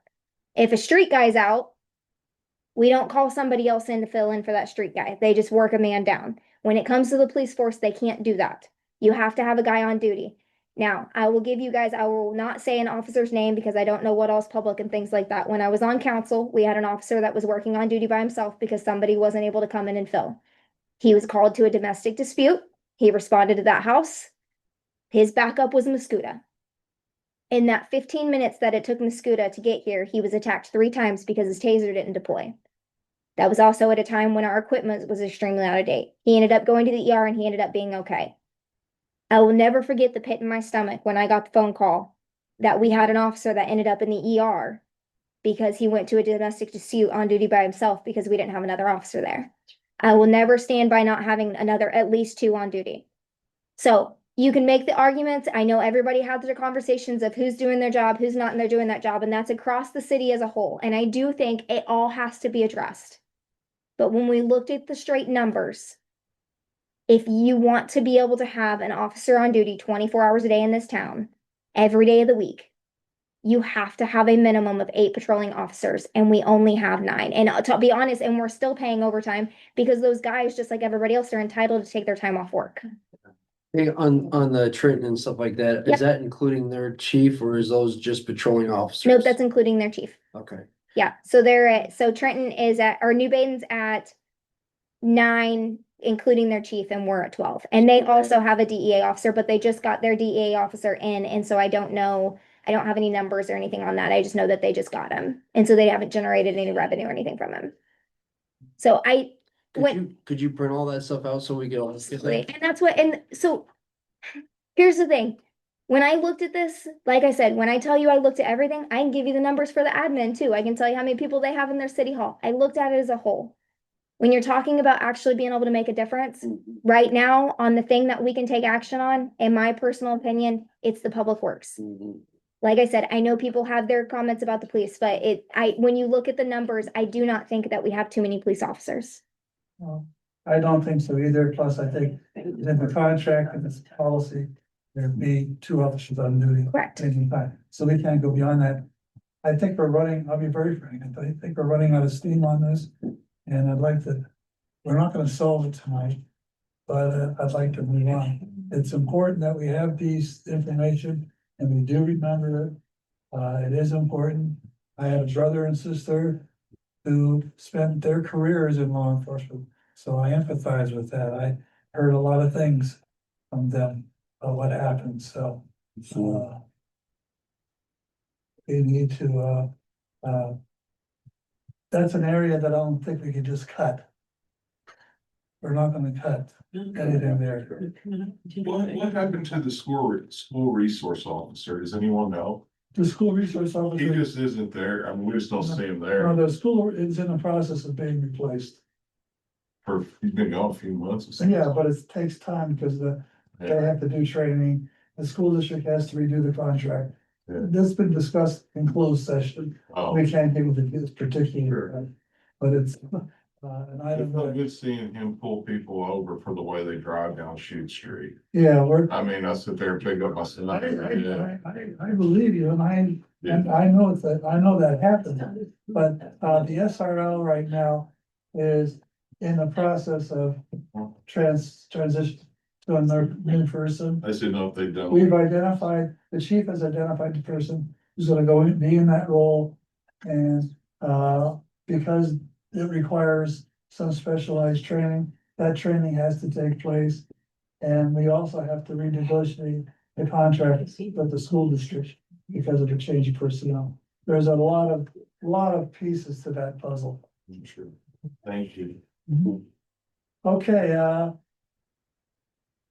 it's a good thing that we have a budget on the agenda, because there are a lot of things discussed that I should have called it, said timeout, can't talk about it. All right, so now, this is something we can talk about, and it's the second item in the water sewer. Nope, new business socket fiber. Right. Oh, that's good, new business, I looked at the wrong thing, new business under socket fiber, Where are we going? we're supposed to have a little short presentation, and you're here. So, Just, yeah, so we'll be short, as everything else, been fairly long-winded this evening. One thing I can say is that, our proposal won't affect your budget in a negative way. Okay? It's actually gonna help the budget by not taking your, resources daily for our project. Okay, what we're proposing is that my contractor, assumes all liability for your existing utility, which would be your water, sewer, and, storm drain, facilities.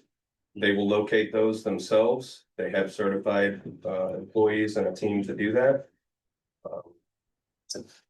There will be some legalities. They'll have to give some paperwork that I think Paul already has actually, that needs to go in front of your lawyer. It's a hold harmless agreement essentially.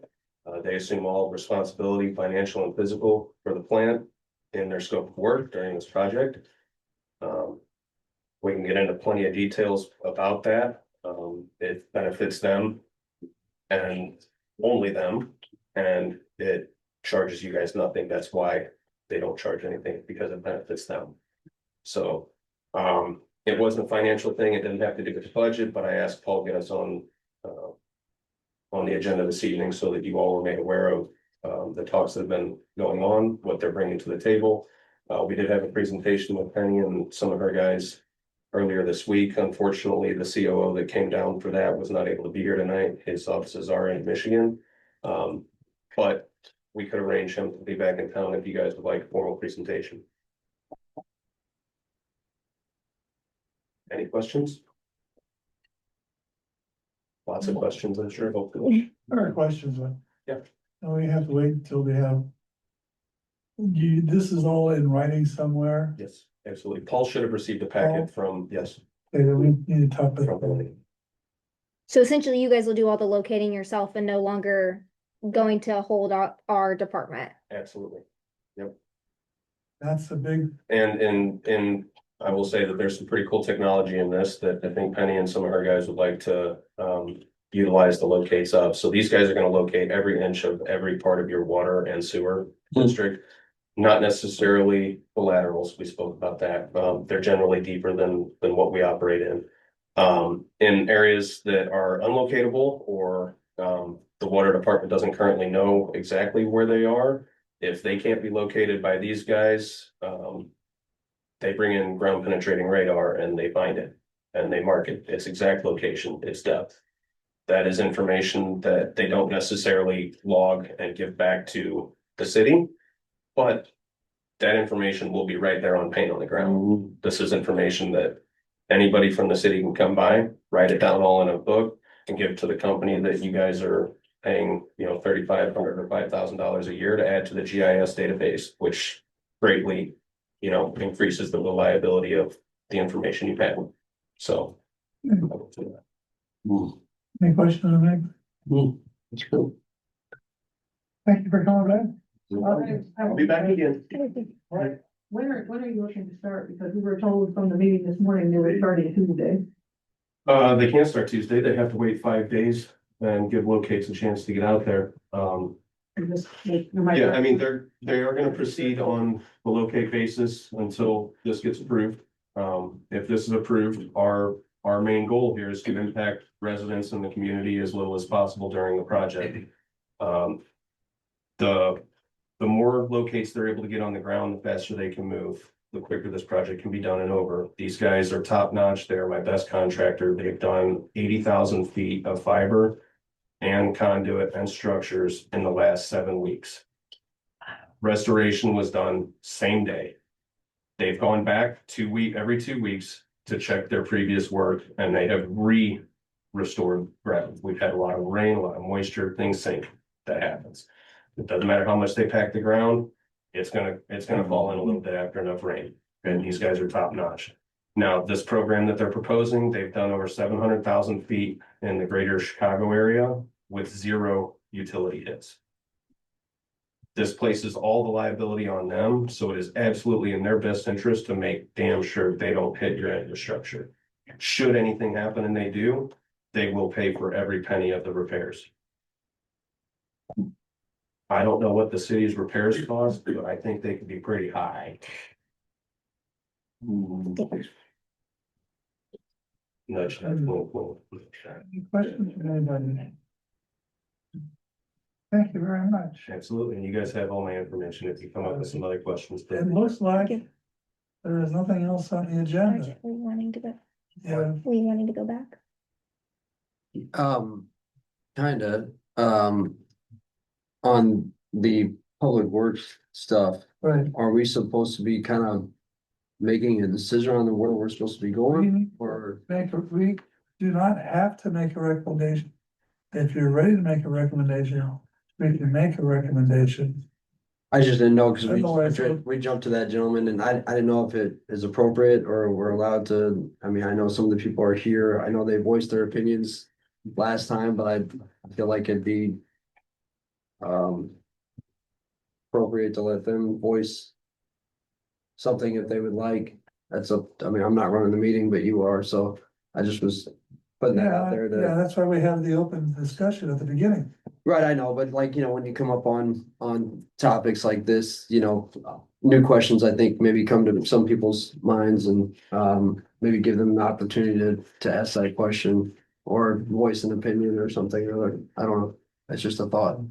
That's the rest of the council thing. I would say if, give maybe a few minutes to, say to go to 8:15 and say, whoever wants to speak about this, give us more information that they want to give us. I would say, let's give them a few more minutes to talk about this. Okay. Because while they're sitting here, they're hearing our discussion and they might have questions about our discussion. Well, 8:15 would be A miracle. a miracle. Yeah. No, I that would think be as it- long as we need to, because we have had some pretty long meetings. Yes, we have. It's good. That is good. Do it? We need to be Do we good. do it? Yeah, I think so. Yeah. Okay. Is there anybody in the audience want to say, so I know, Mike, had your hand up earlier, but Well, I know that last week I had asked for the figures that you handed out to the council. And I believe you said you were gonna post them on the city website or whatever. I believe Paul has them posted. They're posted with this week's agenda and then he has a copy up here at City Hall, I believe. I think if you look at the city, let me make sure. He told me they were going on there. I thought I saw them. So resources, agenda. But I'm not saying that there aren't any questions, but that was one of the things that we want to be able to have is the figures that you guys are looking at. We haven't had the opportunity to look at.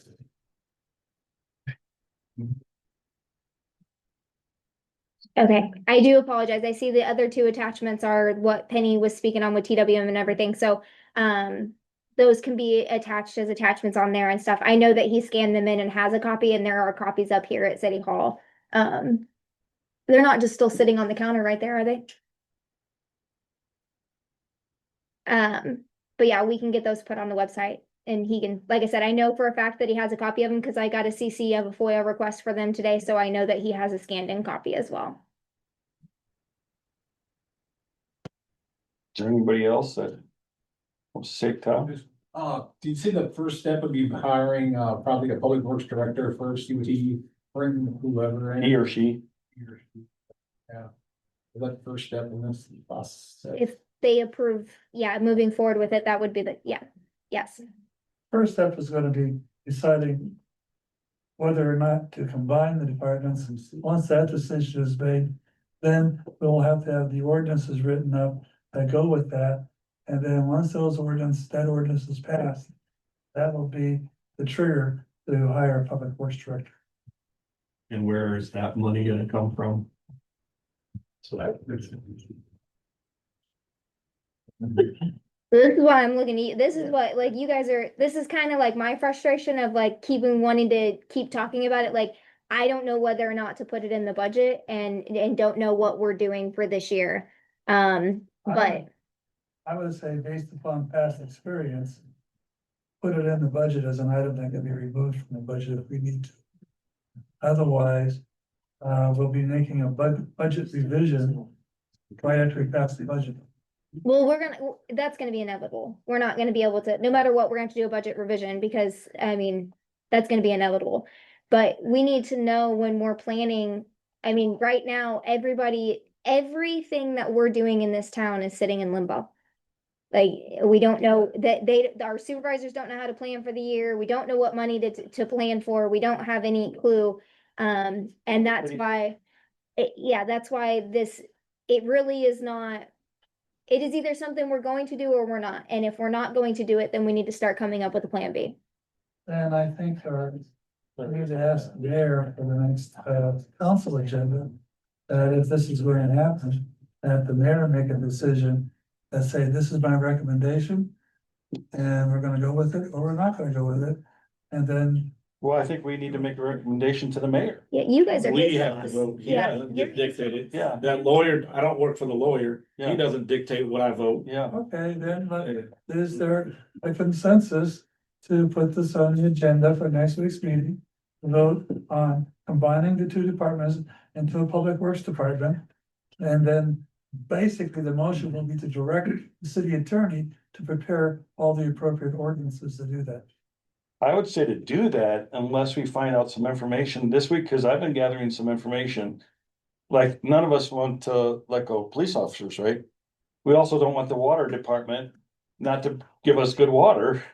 I mean, it's important. We don't want the city to fall apart, right? So we have to know, but at the same time, we're under the gun a little bit to make this decision. So how can we, if we decide to do that, can we backtrack or not backtrack?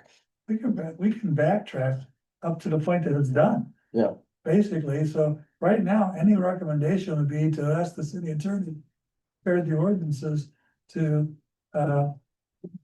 combine the two departments, and then if we decide not to combine them, then the vote would be not to combine them. And that would be the decision. And so basically, we're asking the city attorney to do all the work on something that may or may not happen. But at least then, it's definitive. That's what he gets paid for, What's that? Yeah. that's what he gets paid to do. Just, That's what didn't you say? And that's part of his, Somewhere. that's part of his general contract with the city to prepare ordinances. So we can say, we want an item on the agenda, directing the city attorney to prepare ordinances combining the two departments. Because that still has us with 2 votes left before it happens. Oh, I know you said it. Yeah, there'll be a committee vote and then a council vote.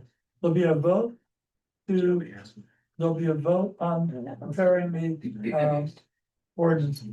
There will be a vote in the committee or a consensus in the committee whether those ordinances are acceptable. And then there will be a vote to actually pass the ordinances in the council. So there's 3 votes that will take place before it actually happens. The 3rd vote is when it would actually happen. So- Did anybody ever answer the question that I had about where that money was gonna come from? No, Well, I think it's pretty clear it would come from Yeah. reduction in the. So you're gonna reduce staff we don't to know. hire another You'd be person. cutting more than you hire. Yeah, So is this person gonna be an in-house?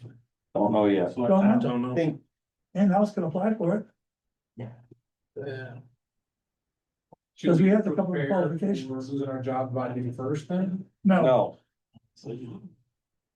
this is not gonna be done by May 1st.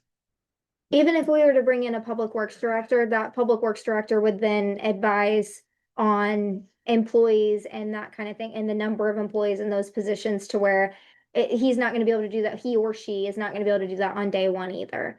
But again, like you're saying, where's the money coming from? I also am gonna be very frank, because I'm gonna be blunt with you, that I don't know how we're gonna afford to pay for all the staff members and a public works for the entire 26-27 year. So I would not think that it would be something that he would be given the entire year to assess. My guess is that the significant changes to both departments would probably take place anywhere from 6 to 12 months from now. That's my guess, educated guess, experienced guess. Yeah, this really should have been done many, many years ago, because it seems, I mean, I don't know enough about how the water and sewer department works. I don't know how much public, streets and alleys work. I don't know how the police department works. But it seems to me that this is more efficient, the way to run this. And a matter of fact, all these other towns said is the same thing. It's just that we've been behind the 8 ball and nobody's made these decisions because they didn't have a treasurer that, in my opinion, I don't know for sure, that presented them with the numbers. And so we're running behind so much. We don't have a lot of choices, but I think this is a really good choice, even though it affects a lot of people that work here. And my whole life, I never had a job that I had for years. I always had to provide for myself. So I never knew, you guys have been working here a long time, so I get it. You've invested yourself here. This is where you work and everything. But there's a lot of us that never had that. That's a luxury in a lot of ways. But I don't want to see you guys lose your job either. But I don't know how else to do it. But again, then you can reapply. Some of you guys can reapply. And we don't know who is gonna lose. Yeah, we don't know. I don't know. I don't know. How would you know? And we don't know who, and we don't know off the top of our heads who's near retirement and may choose to retire, which would then take care of a non-renewal. There's a lot of issues. I mean, this is not a simple up or down, yes or no vote. And we have to look at the contract, and you're in contract negotiations right now, so we gotta look at that. Right. And what is the new contract gonna look like if this is done? There's so many variables, I don't know how we can track them all in 1 or 2 or 3 nights. Justin, I have a question. How do you determine the 312,000 that you're gonna save if you don't know who you're keeping or who you're cutting or what they make? How'd you come up with that? So I took the general number of the 600 sorry, let me pull up that sheet again. Sheet 2. So I took the total number of 614,400 for the total compensation. And the way I'm able to say what's general and what's water and sewer is because right now, all of our street department, 100% comes out of general. And then the water and sewer people all come out of water and sewer. Whereas when we go to a public works, it would be 33% roughly out of general, roughly 33 out of water, 30. So I'm able to take that 614 number and divide it into thirds and determine versus what we're paying now. Does that make sense? Because right now we have our entire street department payroll and benefits and everything is in the general fund. Whereas in the future, it would be a third of 614,000 would be under general.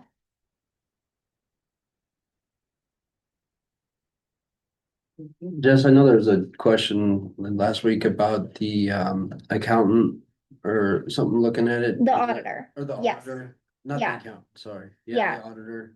So, being fully transparent, when I started approaching all this, one of my biggest fears is that Lebanon is one of the biggest handcuffs that it has is itself.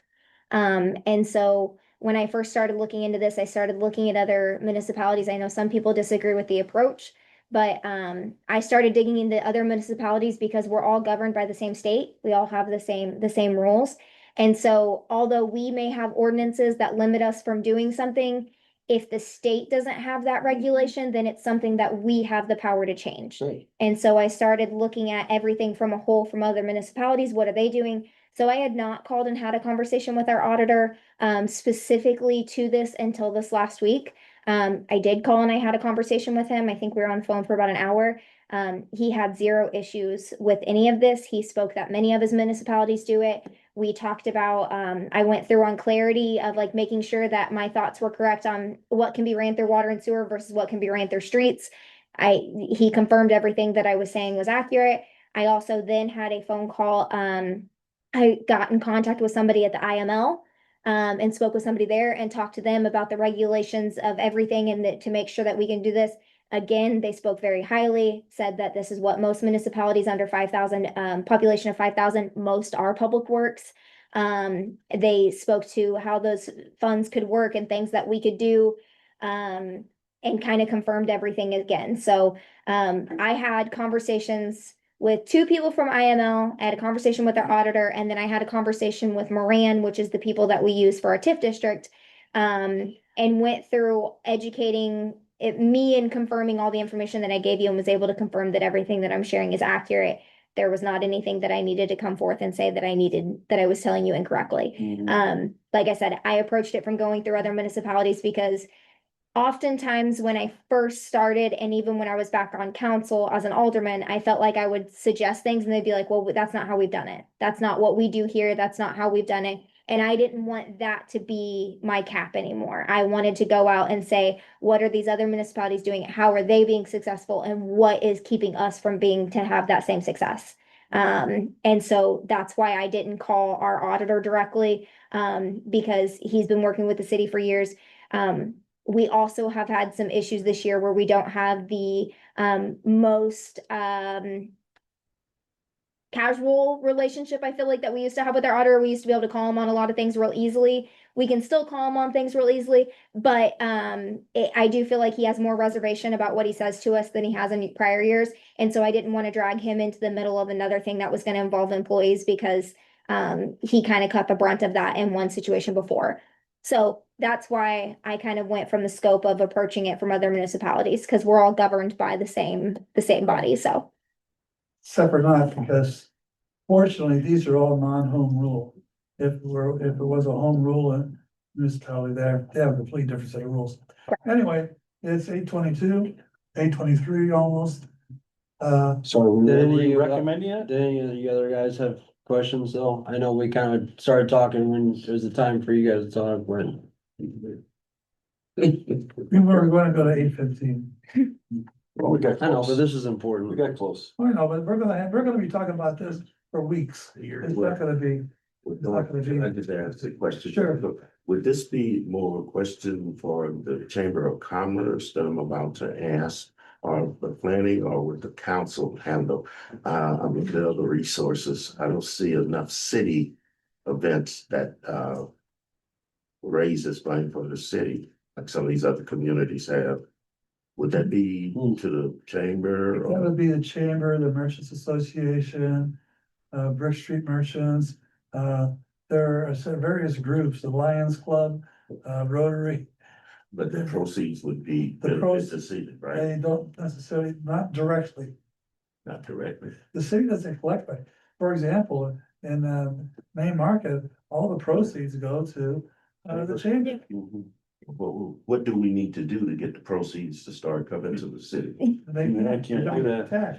Yeah. They get sales taxes, that's all. They're just hoping that the sales from people coming into town get more money to the city. That's all that really does. for Then us. we get more people to the city, and we get them keep coming back to the city. And then people want to put a business there and. That'd be a way, there, yeah. Encourage you to go, O'Fallon right now. There's been some stuff in the media about them. If you look about their city, I think it was O'Fallon that discontinued their City Fest. And when they discontinued it, they took the money they had in that account and they shipped, and so now they're under some investigation and having to do some work to go through all the funds and stuff. Because it is very messy and very hard for a city to fundraise. So unfortunately, the way we have to fundraise is through taxes. Is through. Taxes or water and sewer revenue. So we're gonna wait for another week or two before we make a recommendation. Is that We what we could make a decided? recommendation. We'll be voting next week on whether to have Luke draw something up to do this, right? And then what we could do is we could ask, with your consensus, we could put an item on the agenda stating that we want that, it's a recommendation of the council committees to, ask the city attorney to prepare ordinances moving to a public works department, so we know what it looks like. We won't put it out in the motion, but that's the reason is, so we know what it will look like. And how it's gonna go. I would say, let's do that, but that's up to you guys. Then it gives these guys time to figure out if they wanna stay with the city or leave. Everybody has this choice, and then it gives us enough time to go, okay, this is what it looks like. I don't like this, or I do like this. Right, So we might decide after looking at it, we don't like it, right. after talking to people, I don't know. But I don't see any other way out, but. No, we have to- But we could ask them to start, that way we will have the ordinances and we'll know what it looks like. Does everybody agree to that? You're good. Okay, I'll ask Paul to put that on the agenda as a recommendation. Okay, we're out of items on the agenda. And my voice is about gone. Even though I didn't do very much talking tonight, doesn't make much. Therefore, there being no business on the agenda under Robert's rules, we're adjourned. What? Mr. Bennett, I did receive a message that